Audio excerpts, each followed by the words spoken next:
going on, man? This is the S.A.S.N News Network happening live once again. I'm your host, Golden Doodle. And we're thank you for that favorite song, ladies and gentlemen. Now, this is probably the comedy version of the show. No news for today, just the movie reviews. Don't worry about the hat. It's purely for comedic reasons, which you could get on sale on eBay. I forgot how much it cost. I think it was like $25 online. It's a really cool collectible hat. It's a Surf Box from the Mega Man Legends. It fits any head, but it's recommended not for 15-year-olds or younger. But it makes for a great gift. I mean, I just want to advertise that. And it's looking pretty good. It's comfy, it's soft, and it's adorable. I mean, how can you say no to this? I mean, look at it. Look at this. I barely even kill these things in Mega Man anymore. They're so adorable. But anyway, just to take on a more serious note. This is a movie review episode, but bear in mind, I don't have the technology yet to show you the scenes, and I don't have a second in command to help me make those scenes because I'm doing this on a Kindle. I don't have a laptop with Windows Media or anything, but until I can get a better job and some money going, I'm pretty much like out of luck on that one. A couple days ago, I was watching movies on the internet. You know, nothing big, no big deal. I was actually watching Willy Wonka and the Chocolate Factory. Why? Because I was bored. I mean, I usually watch these things when I'm either high, drunk, but in this case, since I haven't been doing that stuff for a while, I just did it because I was bored. When I was younger, when I first saw this movie, I thought to myself, you know what? This is actually a pretty good movie. I mean, I could sympathize with the character. I mean, I grew up poor. I didn't have that much. And I liked eating candy. I mean, you can kind of tell. Well, some of us could tell. No, I gotta take this out. I mostly just did this for like merchandising reasons, you know. Ain't that right? Okay. Yeah. Oh man. Okay, I messed up my hair. How do you guys like my hair? A lot of people seem to like my hairstyle. You know, I'm just gonna go a little off topic. People like my hair. You know, I got a good barber. You know, I got a good hairstylist. I cut my own hair. Okay. But anyway. I was watching Willy Wonka and the Chocolate Factory, and when I was a lot younger, I thought, you know, it's no big deal. You know, a kid wins a ticket to the factory, pretty much based on the book. But as I got more and more older, as time went by, watching this movie, I thought to myself, something is amiss here. When you look at every single scene, it's almost like it wasn't really more of a movie. It's more of ideas for commercialism. Like, I just think the one thing I didn't really like is how they portray it. I mean, it was a little stereotypical 60s, 70s theme. Everybody all had the same, like, 1960s and 70s hairstyle. I don't know, like, some of it, like, as I got older, it just pissed me off. It's like, everybody just looks the same. Everybody looked, it was like a bunch of clones. I mean, all the women had probably like a Brady Bunch hairstyle. The guys had some kind of, like, Beatles hairstyle. No disrespect to the Beatles, but, you know, just the hair. Just the hair. But anyway, as we get along, we're introduced to this kid named Charlie, who's dirt poor. He's only got 3 teeth. I don't know if people notice this. But the one thing I didn't like about this, they all broke into songs. The whole thing was like a musical. I mean, the first scene opens in, what do you call it, in a candy store. Everyone's like just chowing down on candy, and the thing is, you don't see these kids paying for it. Like, this kid's just handing out candy like it's no one's business. You know, it's like, and the only person watching is the kid who doesn't have money, and these kids that have money aren't paying for any of the candy. I mean, they're eating things like candy dots, they're eating like these like candy-looking fruits, drinking milkshakes, eating lollipops, and who's out in the window who has no money but wants to get on the action? Charlie. He goes to school, you know, he's trying to be a good student, he has a job, he has a paper route, but he doesn't make enough only because of his status. Apparently they discriminate against poor people even to this day. So, he lives in a house, mom, no father, because I'm pretty sure the father's an asshole, and about 4 old people, pretty much his grandparents. I mean, out of all 3, only one of them can act, I mean, out of all 4, only one of them gets out of bed, and that's usually to buy tobacco. You know, he claims he gives it up, but, you know, when you're living in a place like that, you gotta smoke something. And I'm sure around that time, weed wasn't really all that available. And I try to condone everyone to smoke these awesome herbage. Not for a while at least. But anyway, as the story progresses, there's a TV report saying that a grand prize is given to those who find the golden ticket in 1 out of 1 billion Wanker candy bars to win a lifetime supply of chocolate all around the world, all except for, I'm guessing Antarctica is like not involved in this because there's like almost no one there. So then you see adults, kids, even old people are trying to get in on going to Wonka's factory because apparently his candy is like addictively delicious. Well, to be fair, their candy is really good. I mean, most of my favorite are nerds. Not the first time I've ever eaten a nerd. Hello! Jokes. But as they get along, people's behavior starts to get more defective. I'll give you an example.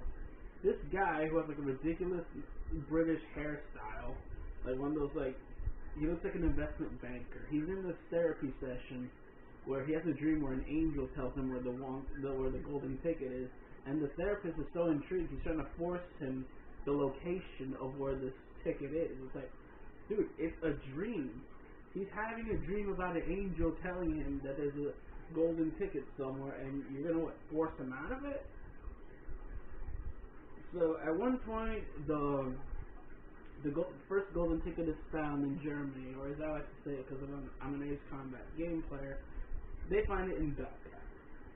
And I think what they do is they just try to play a few jokes here and there with the scenery, and it turns out that the guy who's giving the news broadcast, in the back end you see like these like deer antlers on the wall, and it makes it look like he's got them. Now, not a lot of people realize that, but people just ignore it. This kid named Augustus, he actually ends up, he doesn't look like he really eats chocolate. Like, he's more of a sausage. He's always like swallowing like sausages left and right. Oh, another joke there. So it seems like they're just very gluttonous. I mean, according to the last name, goof, but it seems like he just has a fascination with sausages and things. Hello. But anyway, as the news broadcast goes on, some guy with a scar on his face by the name of Slugworth goes around whispering in these kids' ear, and you don't hear what this guy says. I mean, he's like really good at whispering, or he's just mute. So 1 ticket down, 4 left to go. No big deal, that's how most contests are. As days progress, sales are getting more and more in demand to some points where the stores start to run out. Then we're cutting to Veruca's life, where she is a spoiled little fucknut.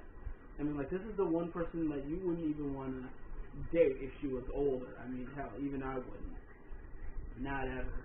I mean, I can already deal with a spoiled person myself, but at least she's tameable. So this guy who owns a peanuts factory, instead of his workers unshelling peanuts, they're unwrapping candy bars to find the golden ticket. Now, technically, to be fair, the first person who finds it gets to win it, but because they were under orders to find it for their daughter, I'd say the factory woman who found it actually won in reality, but because the story has to be around kids, she is apparently the cheating second winner of the golden ticket. Now, here's my biggest boggle of all. I know, I just used a Canadian word. My boggle. If they still have boxes and boxes of Wanker chocolate bars in the factory, what are the odds that there's another one in one of those boxes? Like, I never figured that out. How is it that the other 3 children were able to find a golden ticket if they were able to buy monstrous supplies? Like, just boxes and boxes and boxes and boxes and boxes. At least there's got to be one more golden ticket in one of those boxes. I guess I just want to make it interesting. So two tickets down, 3 left to go. Who gets it next? Almost immediately, some chick into space, where apparently once again the stereotypes come in, where everybody just looks like one of those good old-fashioned Yankee Doodles. But anyway, excuse me for my nose. I just had something spicy and the pepper's going up my nose a lot. It's making me phlegmy. Nothing bad. I'm not sick or anything.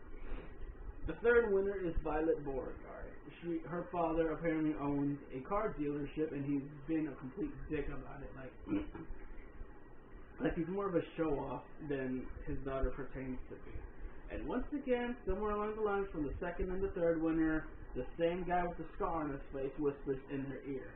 Now this guy seems to be either a pedophile or he's just lucky around to be the kid with the golden ticket. Like he's probably offering sex for the tickets anyway. Then we cut down to the last two tickets. And my God, things just get worse from there. Supplies aren't so much in demand, all stores are starting to sell out on candy. Like, they no longer have Wonka bars anymore. Well, I'm thinking they're putting it in Wonka bars. You know they're not going to put it in any other thing. They're not going to put it in the Scrumdiddlyumptious. They're not going to put it on any of those cream-filled chocolate patties or anything like that. Nothing like that. So around that time, Charlie gets a birthday present, and woe to be true, just like in the book, he gets food. Preferably chocolate. He only gets chocolate once a year. I mean, seriously. How much does he make in a paper route? Does he just work off any debt? But anyway. He claims that he has the same chance as everybody else. Wrong. In that era, you had to be rich to actually get a full-blown chance to actually win a golden ticket. Like, you actually have to buy, like, enough supplies to cheat your way through it. And woe to behold, he does not win the ticket. And then woe to behold again, someone else wins a ticket. And apparently all he had to do was just buy one chocolate bar. It's another kid in the States who lives in possibly the desert. He's obsessed with the television. Like, he's more obsessed with TV than my girlfriend is, and that's saying something. Like, he'll even dress as a cowboy just to watch cowboy shows, pull out a toy gun, and pretend to shoot the bad guys. And just the way his parents look, they look like such stereotypes. I mean, if he would have styled his dad's hair any more like Elvis, he would have looked like an Elvis lookalike. I mean, they both look like shit. They both sound like shit. But they were the best, except for that one guy. And just, 4 tickets down, 1 left to go. What more can you say? Time's running out, the movie's probably much over already. This kid's not gonna get it. Lo and behold, 1 person finds the ticket. The contest is over. Everybody goes back to their normal day-to-day life. But this time, it's some rich guy in Paraguay who actually wins the ticket. And I'm thinking, this guy looks like a crime lord. Like, he looks like the son of a crime lord. Like, he probably saw some kid win the ticket and then slid his hand off with a machete and said, "This is my ticket, man. This is my ticket, man. It's my ticket." So anyway, ticket is won, contest is over, no more golden tickets. A day later after school, I mean, let's go back a little bit. During the night, he's crying his eyes out, but he's doing it silently because he doesn't want to be known as a bitch throughout his parents, and taking the loss like a man. So he's walking down the street after school, and apparently his teacher is a dick as well. Like, he doesn't really have all that smarts. According to everybody in the class, they've had at least 100 to either 150 or at least 100 chocolate bars, which means these kids must be doing something wrong if their parents are giving them that much candy. And apparently his teacher and the students silently ridicule him for only buying 2 bars of chocolate. And it's like, 2? Why you only get 2? Well, maybe because he doesn't care for chocolate. He cares about an education that apparently he's paying for. I swear, man, people back then. So he walks down the street depressed. I would be too if I never got to win a contest. I only won 1. He finds some money on the floor which somebody dropped, which is actually enough to buy 2 chocolate bars. So the first one he buys is a Scrumdiddlyumptious, which by the way are delicious. I recommend going to the nearest Walmart, not Walmart, Walgreens, go to the candy aisle, and find some Scrumdiddlyumptious. Oddly enough, I actually found something that looked like a golden ticket that said, "Sorry, try again." I guess I got the 7th ticket. But apparently, if you get the golden ticket, send it in, you get like some kind of prize from the Wanker company. If I remember it, sorry, the computer was maybe was dimming the light. He orders one chocolate bar and then pays for it. The guy who apparently didn't invite him to the candy party tells him he's gonna get a stomachache if he sits back. What the hell does he give a fuck? He just gave a bunch of free candy to a bunch of kids who had money and just gave it to them for free. And milkshakes. So then the second one he gets is a Wonka candy bar. You know, recommended by the candy guy. Pays for it, leaves, and he's just trying his curiosity, you know. It's like, apparently he got it for his grandpa, but he's fucking eating it. It's no wonder he's only got 3 teeth left. So he tries his luck one more time because apparently he overhears that the last ticket holder was actually a fake. It was a phony. And I just hate this, you know, I'm not even gonna like imitate how they sound when they talk about this because it sounds a little too much like commercialism. So he's just looking around. He opens the candy, throws the chocolate on the floor. What a fucking waste! And it turns out he won the golden ticket. I mean, he's smiling with whatever teeth he's got left. I mean, I can understand these stereotypes about the British having bad teeth, but really, only 3 teeth? Really? So you're not going to offer that kid some braces now, are you? So if the dentist only sees the 3 teeth, you'll be like, you know, you got a giant gap in your mouth. You want some braces for that? But anyway, then all of a sudden everyone makes a big rush. How do these people even know his name? Like, everyone knows him as Charlie. You know, it's like, now they tell him to run home with the ticket, not to lose it. He's then confronted by Slugworth, the final guy. So he tells him he's the president of Slugworth Chocolate, and that Wonka's got a project called the Everlasting Godfather. So it's top secret. They could put him out of business. This is where I kind of find things a little strange. If he's from another chocolate company, and if this thing was so top secret, how does he know about it? And according to him, if he succeeds with the completion of the gobstopper, it'll ruin him completely. So he gives the kids the task to steal one gobstopper so that he can discover the formula and create it for himself so that his business doesn't go under. And in exchange, he gives people $10,000. The one thing I didn't understand about it is the other 4 kids were rich. Like, their parents all made money. I mean, Augustus' father runs a sausage company. Baruch's father owns a peanuts factory. Violet's father owns a dealership. And according to Mike TV's mom, she's actually a teacher in college, or a school teacher who apparently makes a lot, considering. Because back in those days, you had to be a good student to become a soldier to join the Yankee Doodle group. But apparently that's for a whole different story. So you have 4 parents who have professions and making a lot of good money, and Charlie's mom just works as a maid, making almost to nothing.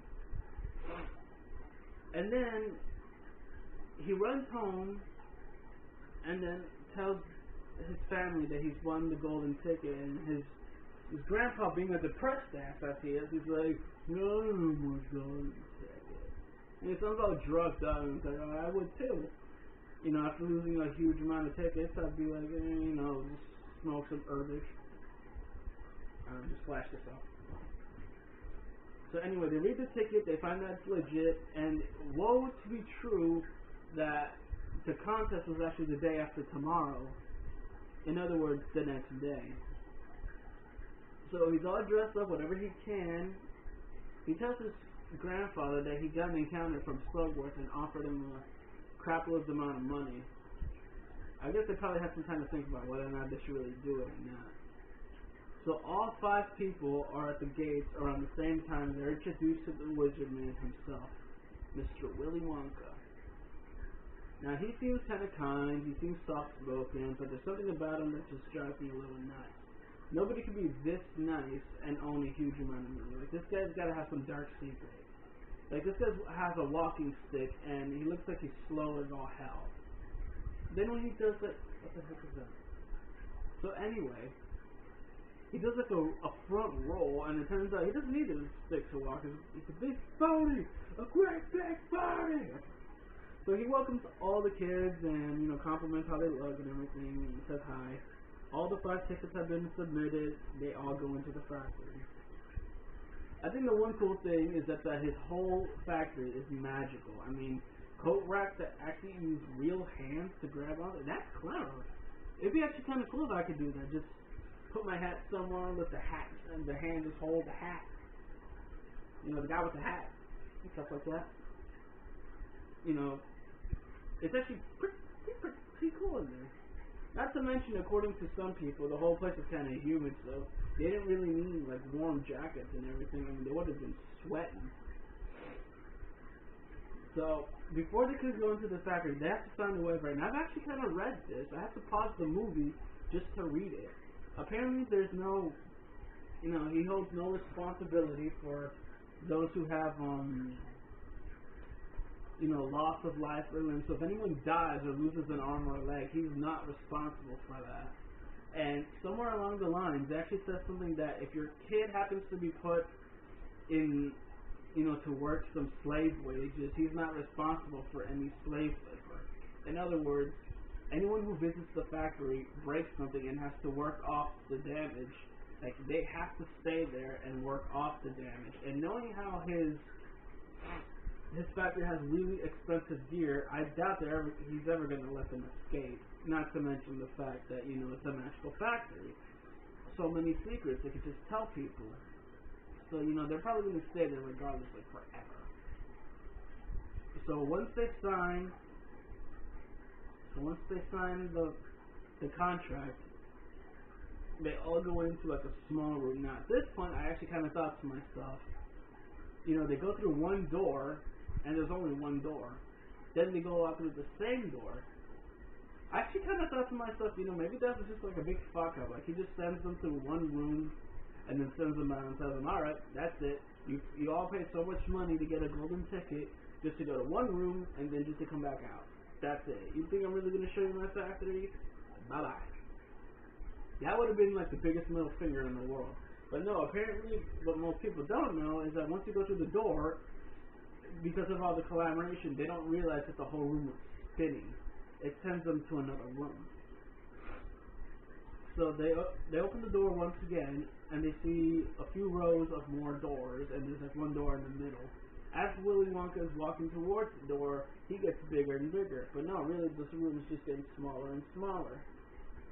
He opens the door, and the thing is that not only is the small door able to open, but it opens up a giant wall, like a giant iron door. The whole room is full of candy now. At this point, it's another musical. They're singing again, but this time it's about, you know, your imagination, how it can affect the planet, I guess. So in this kind of strange way, it almost like he admits that he created the whole thing through his mind. So he's like a magician. He has like the ability to create his own world.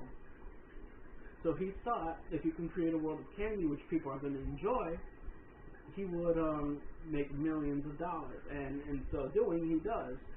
He used his magic to create a world where everything was edible. I mean, the grass is edible, the leaves are edible, giant shrooms are edible. I know. Too bad the mushrooms aren't the ones you're thinking about. I mean, the whole thing looks like a giant acid trip. I mean, then against like the 60s and 70s, you know, cocaine's a hell of a drug. As I was still younger, I mean, I didn't really care how the whole thing was. I was just mesmerized by how much candy was. But as I got older, the song he sang got sadder. Like, I would listen to the song and I think, okay, it's all about him having all this power, but he's alone. You know, he has all this magic in his mind. He can create a world full of chocolate in the blink of an eye. The only problem is, he's got no one to share it with. So he has all this power, no one around to share it with. He's just by himself.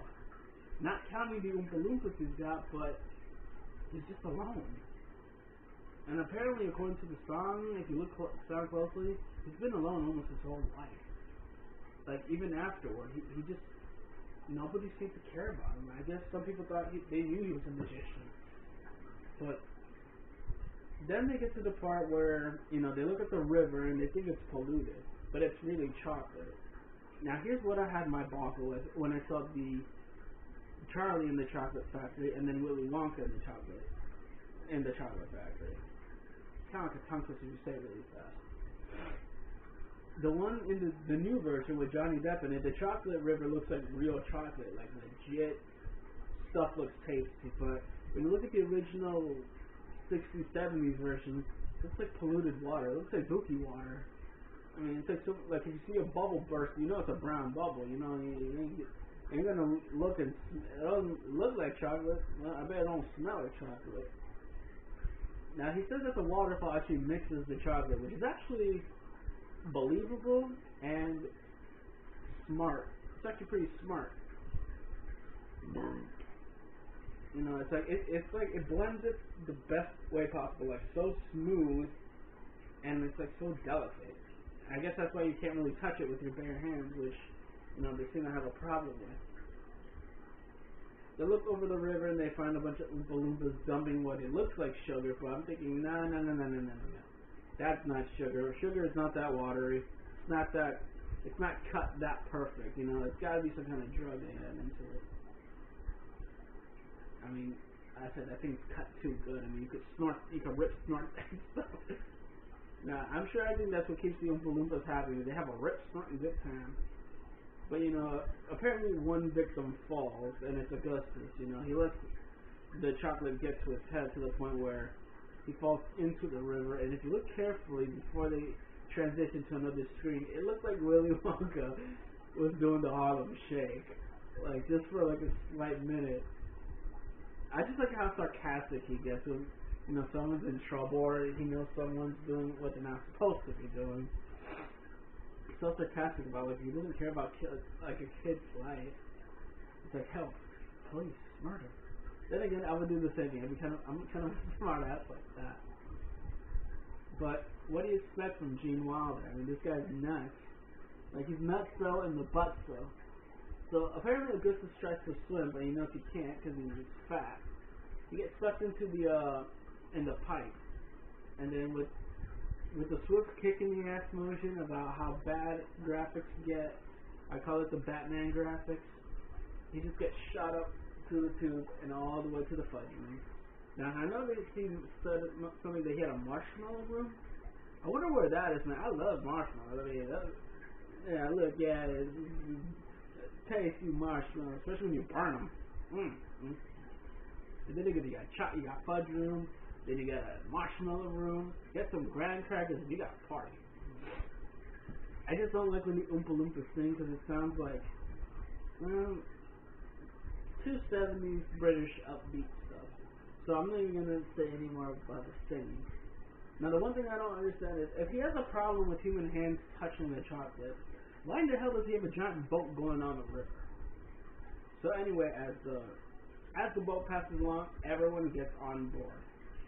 I mean, it's one of those like fuel efficient ones that you can just like churn the propellers and it goes. You know, that's convenient. Pushed by slave labor, but you know, what are you gonna do? They go through what I call not really like a tunnel. It's more like another acid trip. Everywhere they go, they see like the most horrific things, like a centipede crawling into a person's mouth, a chicken's head being cut off, slugworth, a giant snail.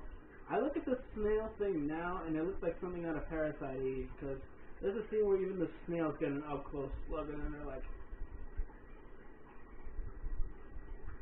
But anyway, as soon as they stop, the whole tunnel is dark. I mean, it looks like dark. Like almost no lights in there. They get to like the front door of a factory where he makes all his concoctions. So, you know, like this whole thing is about, this episode's all funny and everything. You can laugh, send and comments, don't matter. So he opens the door, which is like 2 keys go into the lock and he has to turn it together. So he warns people not to touch a damn thing because everything there is where he makes this stuff. Not just where he makes it, but, you know, he uses wizardry, he uses magic to make those things actually happen.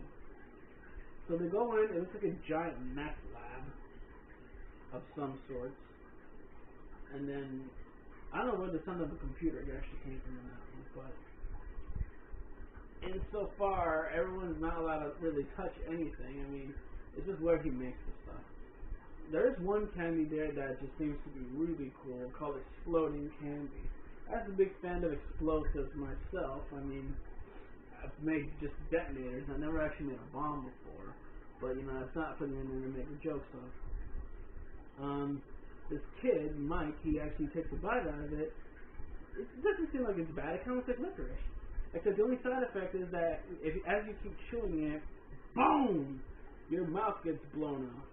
Apparently, the only side effect is that it darkens your teeth because, you know, he still has teeth even in the movie. But apparently, Wanker claims that it's still not strong enough, so he's intending to like curb stomp a motherfucker with that thing. It's like curb stomping, but legal. Just give the kids you don't like exploding candy, and when they come home, they get them because they got curb stomped. I like how everything he does with his inventions are all a pun. Like him putting shoes in a vat of candy says it gives it a kick, or he puts in a giant trench coat because the vat is too cold. Then comes the everlasting gobstopper machine. It looks like a pretty cool invention. I mean, you got something that kicks, you got strings that move left and right, and then you got a giant pink thing that goes like this, like, what the fuck? Like, it just goes like, like that, and then you see, like, okay, before I go into this part, have you ever seen those toys in Walgreens that's like a giant ball with a little, like, square pegs on it that vibrates when you turn it on, and like that? That's what these gobstoppers remind me of, like mini little balls. You know, the little jumping balls that you give to your pets, like shove around the thing, you know, stuff like that. So he claims that those are the everlasting gobstoppers. So I've had gobstoppers before. That's not what they look like. They look more like marbles. They're pretty much jawbreakers, and I could bite through those things like that without even having to suck on the gobstoppers. I think that's kind of the reason why they're called gobstoppers. You don't keep biting them. But anyway, everyone gets a hold of a gobstopper, and at one point in the movie, it did look like Violet actually had two. I don't know how it was like that, but it actually did look like she had two, like a glimpse in it. So let's see, what else is going on? Other different stuff. Oh yeah, the next machine they show is a giant machine that it looks like it would make like the ultimate candy. But once activated, he only gets one piece out of an entire process. Otherwise known by Wanker as a revolutionary giant. I mean, if this invention were to exist, world hunger would have been at an end. Like, that thing could have solved the world hunger problem. So, a few seconds later, only one piece of gum actually comes out of the machine. And it turns out that this gum is a 3-course meal. And I gotta say, that's like the greatest invention ever. Violet, of course, being the gum freak that she is, because I'm sure she loves to get gum, hello! Switches her original gum and puts in the other gum, the testing gum. As soon as she eats it, she says it's tomato soup flavor. It's hot, it's creamy, and it's going down her throat. Once again, more jokes. And then, of course, Wanker, like, sarcastically tries to stop her by saying, stop, no, it's bad, or something like that. And, of course, you know, Charlie asks the smartest question, why don't they listen to Wanker? And, you know, his grandpa, being soft-spoken, just says, because she's a nitwit, but really he wants to say, because she's an asshole. Or, because she's an American. You know, let's throw a little racist little things here and there from the Brits. So the second course comes up, and she says it's roast beef and a baked potato. Now, as a guy from Chicago, roast beef is a crack. And I love me a baked potato with chives and sour cream. That works. So anyway, the third one comes, but apparently there's a side effect to the last one. Her face starts to turn blue, and then turns violet blue. And apparently, even Wanker claims that there was always something wrong with the last one. It always goes wrong with the dessert. So then, it's kind of convenient that she had a blue, like, clothing on, just to make this thing a little bit funny. Like, they were all dressed to be all, like, I don't know how to explain that word. but it's like they were all dressed for the part they were playing. So as she starts to like build up full of air, which turns out to be blueberry juice, she now becomes a blueberry. Talk about your weight problems. She's holding up too much water.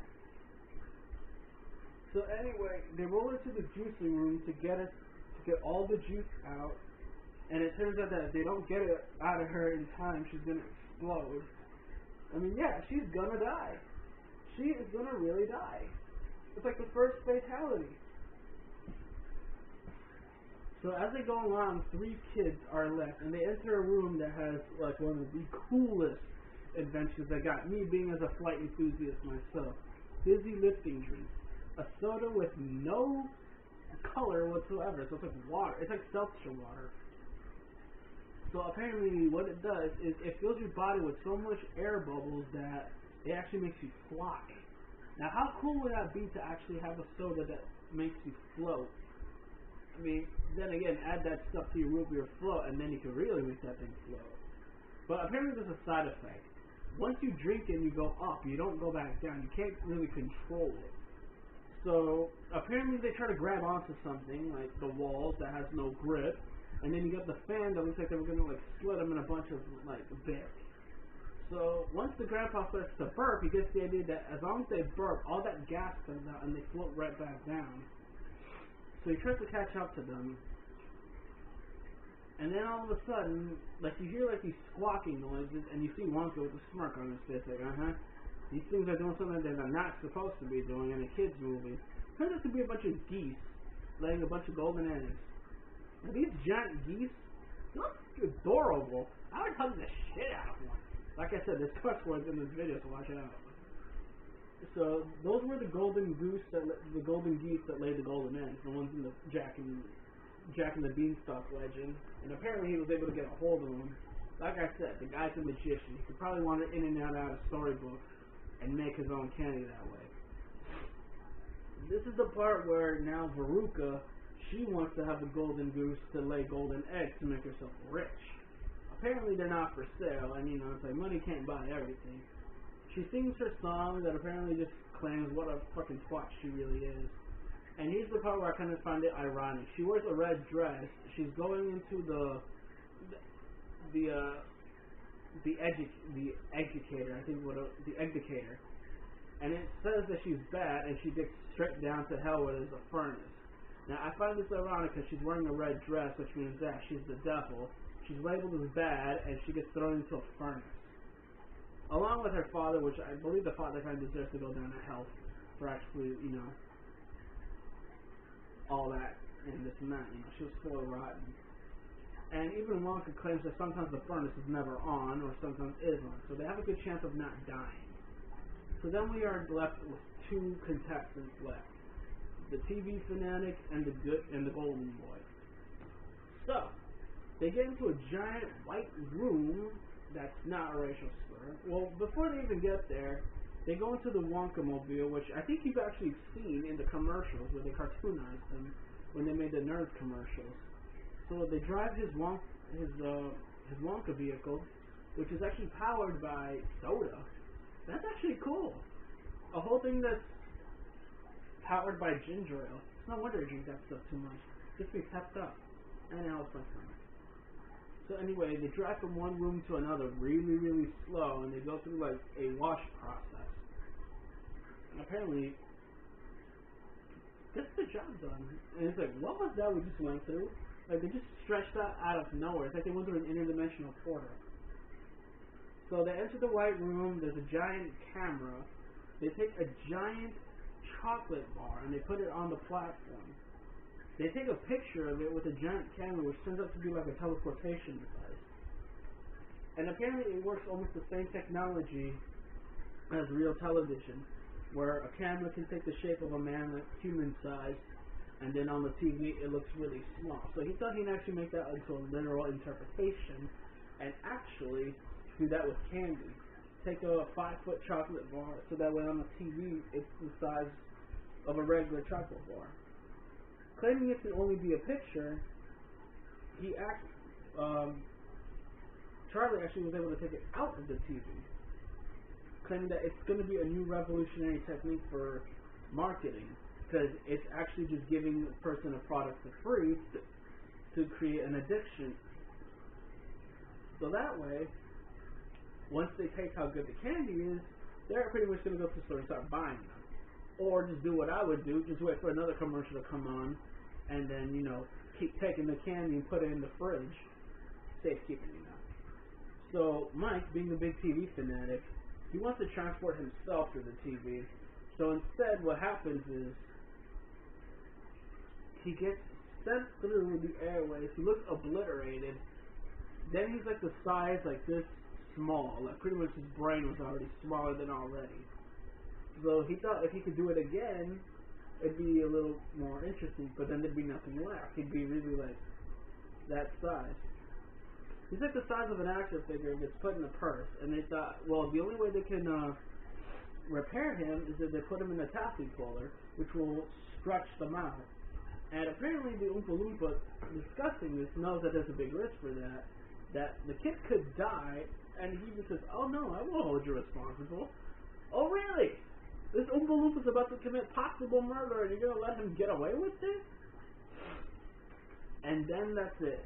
There's only one contestant left, but apparently Wanker gets these letters, like bills and paperwork. He even gets a letter from the Queen. So the last thing they get is the final tour, which is actually the exit tour. Something seems amiss here. He was supposed to get, like, the whole contest is all about getting a lifetime supply of chocolate. So they get to this office and everything was half-assed, and I do mean half-assed. They explain to Wonka about the prize, and he's really busy. You know, and apparently Charlie's not going to get the prize he wanted because he broke the rules. The rule was he was supposed to die in his proper kill room, but because he survived, you know, they thought, you know, you already got your reward. You survived the torture chamber. But no, apparently under the really dark, under the really light section of the contract, which I was unable to read, states that any person who signs the contract wherein steals anything gets them kind of disqualified, and then he says a bunch of like Latin mumbo jumbo. So pretty much it states that because he stole a top secret item, you know, and decided touching everything around that area that was not supposed to be touched, has to be washed, sterilized, so leave no fingerprint evidence that any people were there. Claims that made him eligible for disqualification because they were told not to drink the stuff, but they did it anyway. So at the end, they just said, you know what? Fuck you then. Let's give the gobstopper to Slugworth and make 10 grand out of this. But because Charlie is a fucking idiot with a stupid hairstyle and 3 teeth, he gives the naval mine back over to they give the big thing to Wanker, and then it shows that from one thing he said, like a small little saying he's ever said, claiming that now he wins because he showed great promise, that he's not a selfish little shit like the other 4 assholes were. So insofar that makes him the winner again and tested him, Slugworth turned out to be his partner in crime. Well, no duh, I mean, this guy knew about a gobstopper that no one else has ever heard of, and that only Wanker was able to make it. So that raised a lot of questions. So insofar he wins the lifetime supply of chocolate and takes one more tour, which turns out to be a tour of the entire city. He explains to Charlie that he doesn't have long to live. I mean, then again, magicians don't really live that long. And he's saying that he was hoping that 5 kids, not adults, but 5 kids who love candy so much got a hold of the tickets. They did, as all things went planned. Who's going to take care of the Oompa Loompas, and who's going to take care of the factory? And he didn't want a grown-up to inherit it, because they could have just done whatever they wanted with it. But they wanted someone who had a good heart to take control of it. So, insofar, Charlie becomes the new leader and the new owner of the Wanker Chocolate Factory, and the movie ends. Kind of ends on a good note, because, you know, it's like the sad story about this guy. He's about to die, He has no family, no heirloom, no heir to the throne, as they say. And I know this review took about 45 minutes, but then again, if you guys are watching this, I probably you got nothing better to do. But anyway, the movie ends on a good note. You know, they fly around the glass elevator, which is not made of glass anyway, just a roof. So the movie ends. Story goes. You know what I find funny though? The ending credits. It's just a list of characters, and that's it. Just a list of characters and maybe like a few other things, and that's it. So the movie ends. That's that. So what did we learn from this movie? When you're being told not to touch anything, don't fucking touch anything. And always just be true to yourself. Be good at heart. And if you're old enough to understand some of the sad songs in the movie, just cover your ears, because you don't want to cry in front of your spouse thinking, I remember the day when nobody loved me. And then the wife's like, I knew I should have made the monkey. And anyway, that was Willy Wonka and the Chocolate Factory in a nutshell. Did you guys like the movie? Did you like the review I said? I know there are other reviews out there, and they've probably done it better. I wouldn't know. So anyway, I hope you guys subscribe to my channel, watch more of these comedic reviews on movies. There's probably going to be more. I will be reviewing other things along with the merchandise so people can see them and buy them, just like this thing. I like to act a little goofy sometimes. This is actually the ending part of my show. There's going to be more to come. Please subscribe, share the video, write some comments below. If you have any ideas for me to put on this show to talk about, whether it's things about a movie, things about the real world, things about what's going on in other countries, just give me any and all information that you want me to talk to you about, and I will have the balls to say what you guys really want to say. Now I know some of you guys might get in trouble for saying these things in a person's face, but I've got enough balls to say something to someone's face.